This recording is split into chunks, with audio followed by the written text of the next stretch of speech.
Bonjour pour le tuto du jour. Ce tuto fait suite au premier qui parlait de l'amour de soi. J'ai pas pu attendre le premier mercredi du mois d'avril pour vous donner la suite, donc je vais vous le donner maintenant. Et à partir du premier mercredi d'avril, je commencerai une autre série. Donc aujourd'hui, je vais essayer d'aborder comment s'aimer soi-même. Apprendre à s'aimer soi-même ne peut pas se résumer à un travail mental. Le gros du travail consiste à opérer une guérison, en se reconnectant à son enfant intérieur pour identifier les différentes causes profondes du manque d'amour de soi, pour réparer les blessures d'origine. Ce grand nettoyage permettra de restaurer l'amour de soi et entraînera des transformations dans le quotidien, comme apprendre à dire non, à se positionner, à poser ses limites. Chacun, chacune mérite la paix, l'amour, le bonheur. Et la base, c'est s'aimer. Il faut arrêter de souffrir. Chacun, chacune est son propre créateur, créatrice. Et pour transformer sa vie, il convient de s'appuyer sur cette énergie extraordinaire qu'est l'amour. Avec l'amour, nous pouvons nous accepter avec tous nos défauts et ne pas nous illusionner de vouloir montrer une image parfaite. La souffrance liée à la culpabilité n'est pas nécessaire. Nous devenons responsables de notre état intérieur. Il n'y a rien d'égoïste dans cette démarche. Plus nous découvrons notre véritable nature, et plus nous libérons des blocages. Et mieux nous serons, et mieux nous aurons envie que tout le monde aille bien. En nous libérant ces blocages, nous trouvons la paix intérieure, la joie de vivre et la vérité de qui nous sommes au-delà de l'ego. Voir les blocages aide à la libération. C'est un acte de courage et j'insiste, c'est un acte de courage. La meilleure façon d'avancer est de s'aimer tel que nous sommes maintenant. Traitons-nous comme nous traitons les autres, avec amour, avec douceur et empathie. Prenons soin de notre corps par des massages, allez au hammam, faites-vous masser. Pratiquons les 3 P au quotidien. Les 3 P, c'est le pouvoir de la pensée positive. Et là, je vous renvoie à un des tutos que j'ai fait, que vous trouverez sur la page Facebook. Regardons le verre à moitié plein plutôt qu'à moitié vide.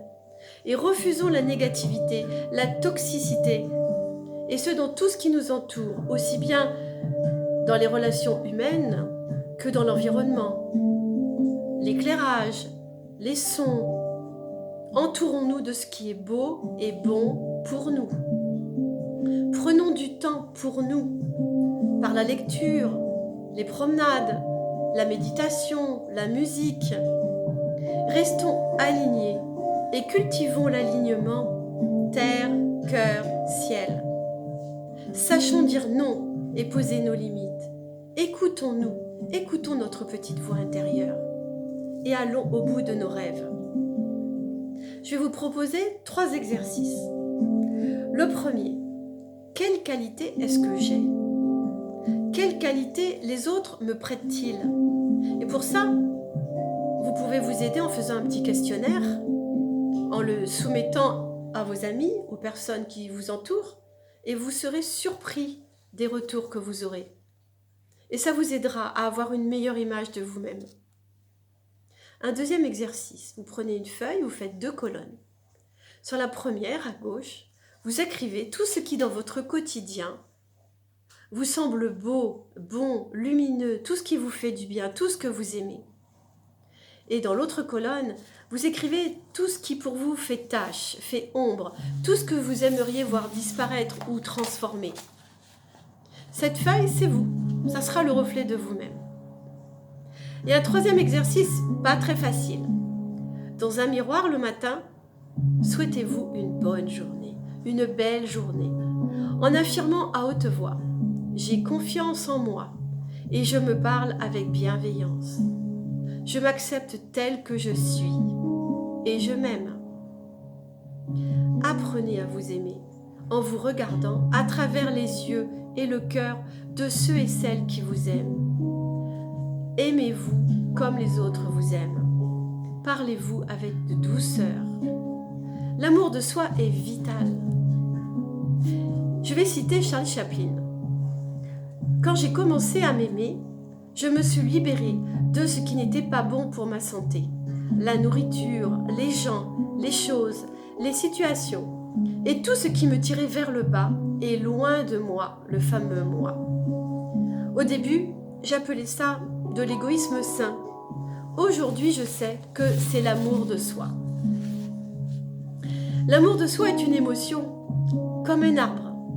Et pour grandir, il a besoin de belles racines, vivantes, fortes, profondes.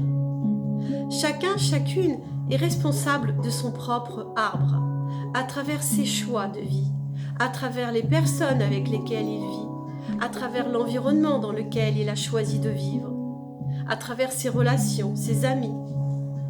Ces racines, en poussant dans l'équilibre et l'harmonie, donneront quelque chose de merveilleux et de magnifique.